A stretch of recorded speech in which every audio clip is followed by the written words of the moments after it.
Welcome to Team Tigio Court TV, where we upload videos every single day. So make sure you subscribe to our channel, like our videos, and share our videos. Zachary McClellan on behalf of the people. David Funk, P26715 on behalf of Mr. Goldberg. All right, good morning. We're here for sentencing on a charge of delivery of methamphetamine and maintaining. Delivery has a 20-year statutory maximum. Maintaining has a 2-year statutory maximum. The guidelines are calculated at 30 to 50 months and 0 to 17 months, respectively.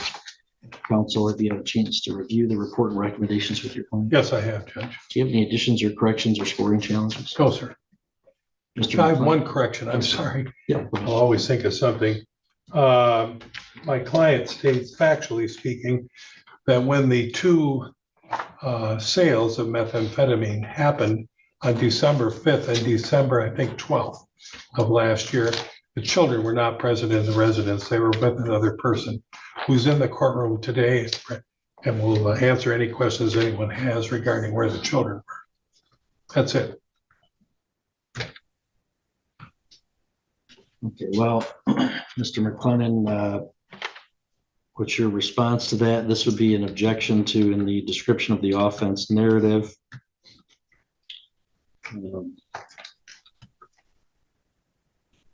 It says the CI on page 2, where the CI advised that children were present in the home. Your Honor, I would object to any correction on that without any further evidence. The police report indicates there were children in the residence. And that's based upon what the CI reported. Was there any other information about that? I do believe the CI reported it. In terms of other evidence corroborating that, off the top of my head, I'm not aware of any. Suppose, Mr. Funk, one way we could address that expeditiously, if this would be satisfactory to you, would be to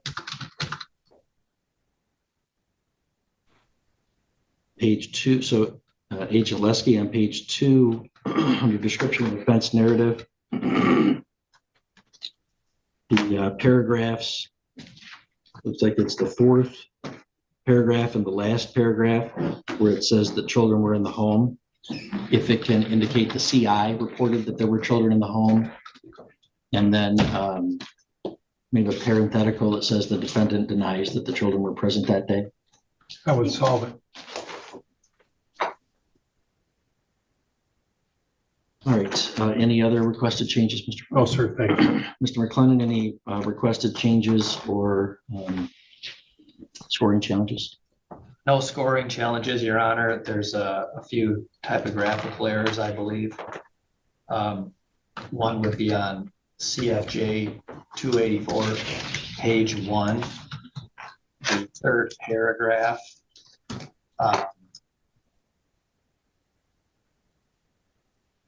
The word says police. I believe it should be polite. It's the last sentence. I'm not super interested in those kind of changes. Okay. Nothing then, Your Honor. Okay. If you note just a misspelling, you can just bring those to the attention of Agent Lesky. Okay. Mr. Key, I'm going to put you in a waiting room while I finish up a sentencing here, and then I'll bring the answer, okay? Good. All right. Mr. Funk, anything you want to say? Yes, sir. When Mr. Goldbeck hired me, Judge, I did an iChat review of his prior record and found nothing. As a matter of fact, I think Agent Lesky commented that he has no misdemeanors, no prior misdemeanors, no prior felonies. And I think he doesn't even have a prior driving history at all. So I was very surprised. I said, what brought you here today? And he told me, well, I decided since my mother used methamphetamine at some point in time, I would experiment with it. And that began the pavement that brought him right here to your courthouse 3 years ago.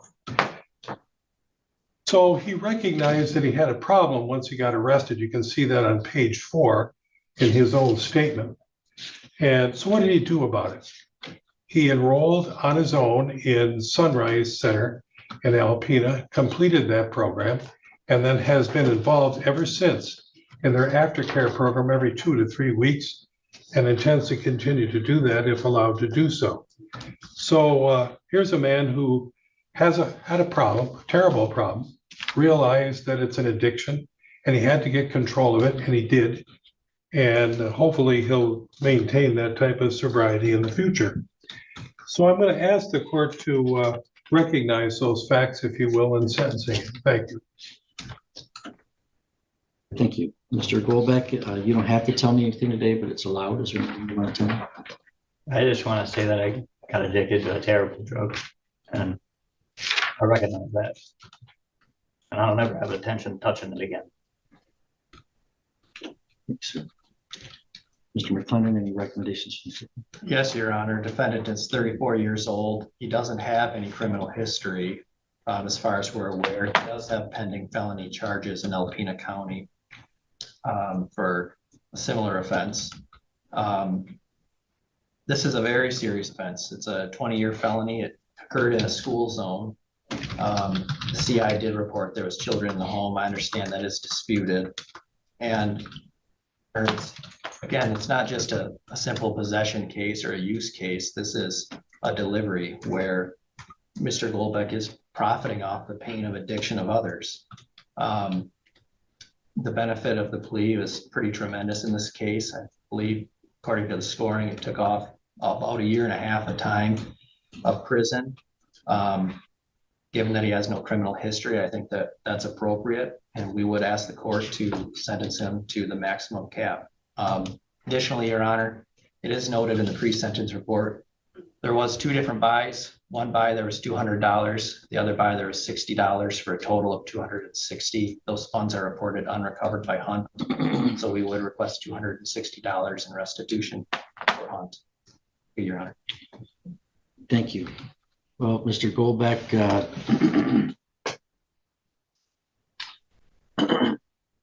at 34 years of age, with no prior criminal record at all, this appears to be the first time you're standing in front of a judge for a sentence. Do you know, Mr. Funk, do you know what the Alpena status, are you representing him now? I am. He's scheduled for sentencing on December 1st. Correct. Have you received a PSI in that? No, I have not. Ms. Lesky and I spoke about it. She's preparing it. Is there a sentence agreement in that case? No, Isn't there a 90 day? I'm sorry. 90 days. Is that what's recommended? I can't hear you. I'm sorry. I'm sorry, Your Honor, if I recall might have been a correctly from the cap. plea agreement as I'm preparing the PSI, it was a 90 days. I know, was it pled down to possession or something? No. No. All right, well, Mr. Golbeck, what's, is frustrating for in a case like this is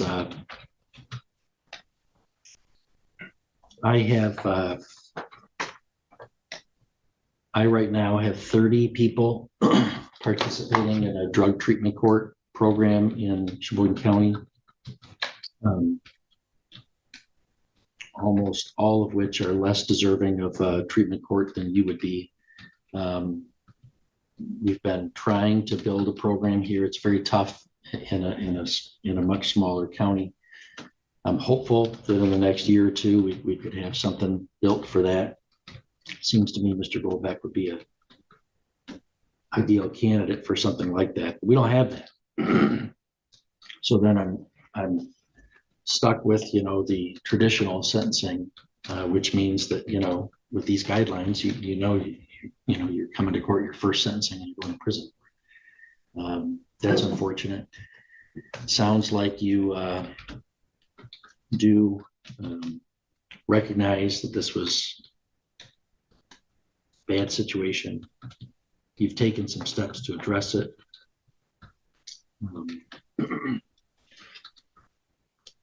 But the guidelines in these cases are quite high. Delivery of methamphetamine is a Class B felony.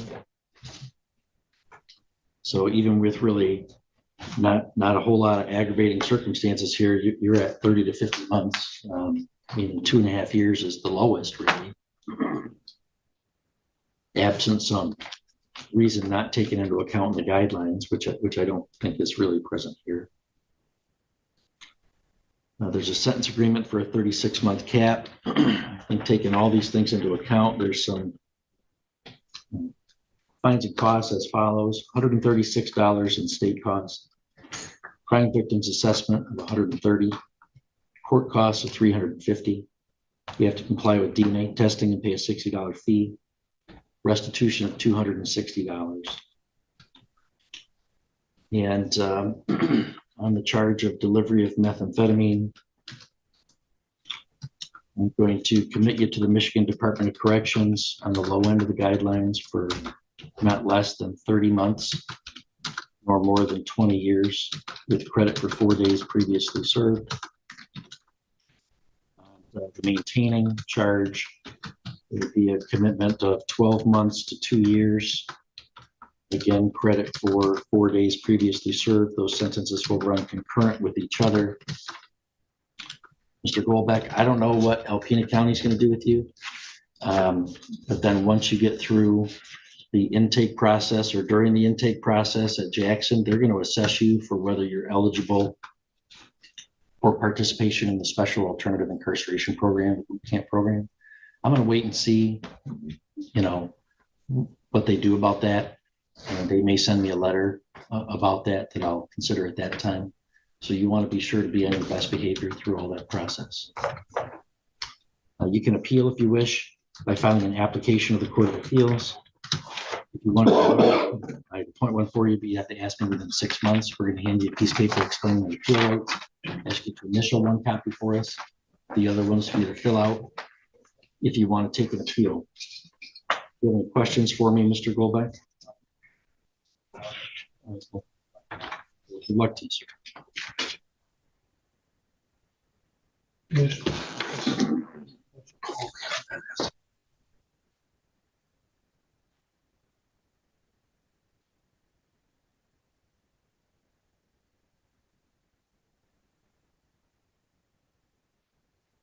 Thank you, Judge. That's all I have before you today. All right. You have a good day, Mr.